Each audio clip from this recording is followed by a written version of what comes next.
मिठाई कोई भी खा लो दोस्तों, लड्डू कोई भी खा लो, लेकिन बेसन के लड्डू की तो बात ही कुछ और है। लेकिन लड्डू तो पसंद सबको है, लेकिन बनाना नहीं आता क्योंकि इसमें बहुत ही छोटी-छोटी चीज़ें होती हैं, जो हमें ध्यान में रखनी होती है और नहीं पता होता है।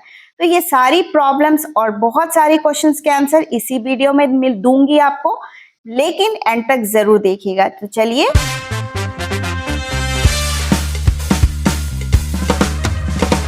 तो बेसन के लड्डू को बनाने के लिए सबसे पहले यहाँ पे एक कटोरी या ग्लास सेट कर लीजिए, उसी से सारे मेजर कीजिए। तो मैंने यहाँ पे 1.5 कप बेसन को नाप लिया है। बेसन मोटा वाला होना चाहिए, मोटा नहीं है तो बारीक वाला ही लीजिए। और यहाँ पे 1.5 कप मैंने नाप के रख लिया है। अब यहाँ पे मीठे में मीठा जो शक्कर होता है, शक्कर नहीं लेना दोस्तों। ये इस तरह का आपको, जिसे बुरा कहते हैं, तगार भी कहते हैं, आपको ऑनलाइन ऑफलाइन मिल जाएगी, नहीं तो घर में भी बना सकते हैं। अब यहाँ पे मोटी भारी तली का कढ़ाई ले लीजिए और घी इसमें हम लेंगे यहाँ पे हाफ कप के करीब। तो हाफ कप मैंने पूरा डाल दिया है, लेकिन 2 बड़े चम्मच मैंने बचा लिया है। अब इसी में जो हमने बेसन को नाप के रखा था, तो यहाँ पे 1.5 कप बेसन डाल दिया है और आधा कप मैं यहाँ पे सूजी डाल रही हूँ। अब आप बोलेंगे सूजी क्यों? क्योंकि मैंने आपको बताया, अगर आप मोटा वाला बेसन ले रहे हैं, क्योंकि मार्केट में मोटा बेसन करके आता है, अगर वो मिल जाता है तो आप 2 कप बेसन ले लीजिए ना। लेकिन मेरे पास यहाँ पे मोटा नहीं था, तो मैंने बारीक वाला ही लिया है और उसको मोटा करने के लिए आधा कप मैंने इसमें सूजी ऐड कर दिया। तो टेक्सचर इसका वही हो जाएगा। तो टोटल क्वांटिटी आपको बेसन आपको 2 कप लेना है और यहाँ पे 2 कप बेसन लेंगे तो आपको जितना बेसन लिया है उसका आधा आपको मिठास रखना है, यानी कि शक्कर। तो यहाँ पे पीसी हुई शक्कर को मत लीजिएगा, क्योंकि पीसी हुई शक्कर को लेते तो फिर वो मिट्टी जैसी लगने लगती है।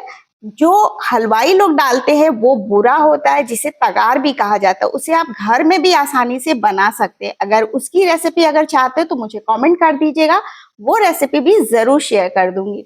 और डाल के उसको अच्छे से आपको भूनना है यहाँ पे घी के साथ। यहाँ पे थोड़ी देर बाद ही भूनते भूनते आपको समझ में आने लगेगा, खुशबू आने लगेगी, तब आप समझ जाना बेसन आपका भुनने लगा है। अब यहीं पे दिक्कत थोड़ी सी ये होती है कि जो घी है पूरा अच्छे से ऑब्जॉर्व हो जाता है। लोग यहीं पे पहली मिस्टेक कर देते, उनको लगता है कि हमारा घी कम पड़ रहा है और घी ऐड कर देते। तो बिल्कुल ऐसा मत करना। जब स्टार्टिंग में जब हम बेसन को भूनते हैं तो वो घी पूरा अच्छे से ऑब्जॉर्व कर लेता है, लेकिन जैसे जैसे भूनते जाएंगे घी छोड़ना शुरू कर देता है। तो हमने जो लास्ट में 2 चम्मच हमने घी बचा के रख लिया था ना, तो जब आप एकदम भुन जाएगा, अच्छी सी खुशबू आने लगेगी, तो घी छोड़ने के जब स्टेज पे पहुंच जाएगा ना, तब आप वो घी को ऐड कर देना, तो घी बहुत जल्दी छोड़ना शुरू कर देगा। थोड़ा सा भुनने के बाद अब आपको पता कैसे करना है कि हमारा बेसन भुन गया।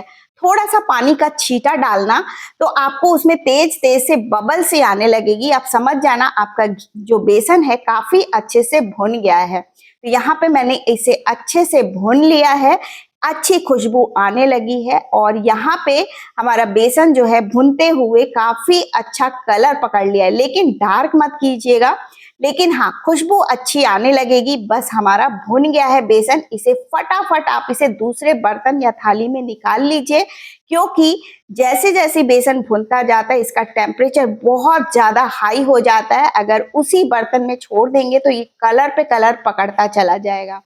तुरंत आप इसे बड़ी सी थाली में निकाल दीजिए। इसके बाद इसे हमें फैला के थोड़ा ठंडा करना है, क्योंकि इसे इस स्टेज पे आपको शक्कर बिल्कुल ऐड मत करना, क्योंकि ये बहुत गर्म है। अगर इसे गरम गरम में अगर शक्कर आपने ऐड कर दी ना, तो ये मेल्ट हो जाएगा। तो वैसे तो बेसन के लड्डू में कोई भी फ्लेवर की कोई जरूरत नहीं होती है, क्योंकि बेसन का लड्डू अपने आप में ही काफी एक यूनिक इसका टेस्ट है, इसका फ्लेवर है, इसकी खुशबू है। फिर भी मैं यहाँ पे 2 छोटी इलायची को इस तरह से पीस लिए है, कूट लिए हैं और इसमें डाल दिया है। ड्राई फ्रूट्स डालना कंप्लीटली ऑप्शनल है, अगर आपको डालना हो तो डाल दीजिए। मैं इसमें कुछ भी नहीं डाल रही हूँ। और डाल के इसे अच्छे से मिक्स करेंगे चलाते हुए, जिससे कि थोड़ा सा ठंडा हो जाए। लेकिन कंप्लीटली हमें यहाँ पे बेसन को ठंडा नहीं करना है, हल्का गुनगुना होना चाहिए, लेकिन इतना गर्म होना चाहिए कि आप हाथ से उसे छू सको। क्योंकि यहाँ पे हल्का गर्म होगा तभी आपको शक्कर को ऐड करना है। तो मेजरमेंट ध्यान रखिएगा दोस्तों, 2 कप बेसन में बेसन जितना लिया उसका आधा आपको शक्कर लेना है, यानी कि 2 कप बेसन में 1 कप शक्कर और शक्कर का आधा आपको लेना है घी। तो मेजरमेंट ध्यान रखिएगा। अब यहाँ पे इतना गर्म है कि मैं हाथ लगा के छू सकती हूँ। तो इस यहाँ पे आपको जो बूरा है, तगार जो है वो आपको यहाँ पे ऐड कर लेना है। अब यहाँ पे जो हलवाई लोग क्या करते हैं, यहाँ पे शक्कर की क्वांटिटी ज्यादा डाल देते हैं। हमने जो 1 कप डाली है वो यहाँ पे 1.5 कप के करीब डाल देते हैं। आप चाहो अगर कम मीठा पसंद करते हैं तो 1 कप से थोड़ा सा कम कर सकते हैं, यानी 3/4 कप कर सकते हैं। लेकिन 1 कप एकदम परफेक्ट है, ना ज्यादा है ना कम है। और इसको डाल के अच्छे से इसे मिक्स कर लीजिए। अब यहाँ पे जो बेसन हल्की हल्की जो गर्म है ना, इसकी वजह से हमारा जो शक्कर है हल्की सी पिघलेगा, हल्का पिघलेगा, जिसकी वजह से आप इसे बाइंड कर सकोगे।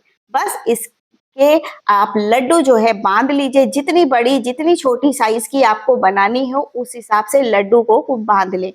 अगर इन केस हल्का सा अगर बहुत ड्राई लग रहा हो तो आप यहाँ पे 1-2 चम्मच घी ऐड कर सकते हो। वैसे कुछ भी चीज अलग से आपको ऐड करने की बिल्कुल जरूरत नहीं पड़ेगी।